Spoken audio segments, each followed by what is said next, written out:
It was New Year's Day, 1970. 11-year-old Geraldine Settee left her home on St. Mary's Road to walk to a nearby drugstore to buy pop and chips. She didn't make it home. The following day, her body was found just meters away in an empty lot near Fermor Avenue. She was stabbed 6 times. It was a brutal crime. It never leaves you. Geraldine's older brother, Glen Settee, says the family has never been able to find answers in his sister's death. We heard nothing from the police or the Justice Department. Anything I heard was from schoolmates, and it was all rumors about one person who was a knife freak. News reports at the time said a 16-year-old boy was charged in her death nearly 2 years later, but the case never went to trial. This morning, the family gathered on the steps of the Manitoba Legislature. We want answers as to why it went away. So here we are.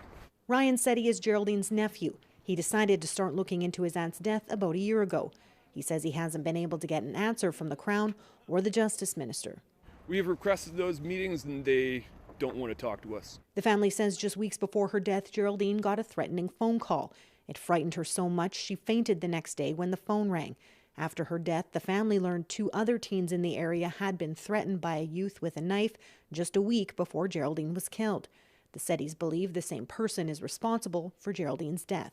I find it very tragic that Geraldine did not have a future. The Crown says the charges were stayed in 1972 because of insufficient evidence. And because the person charged was a youth, they can't provide any details. The homicide was investigated by the St. Vital Police Force at the time, which was later replaced by the Winnipeg Police Service. WPS says the case is still open and is now with the Historical Homicide Unit. The family wants an apology from the Crown and police for how the case was handled, and they want one other thing. Please bring justice to Geraldine. Holly Carrick, CBC News, Winnipeg.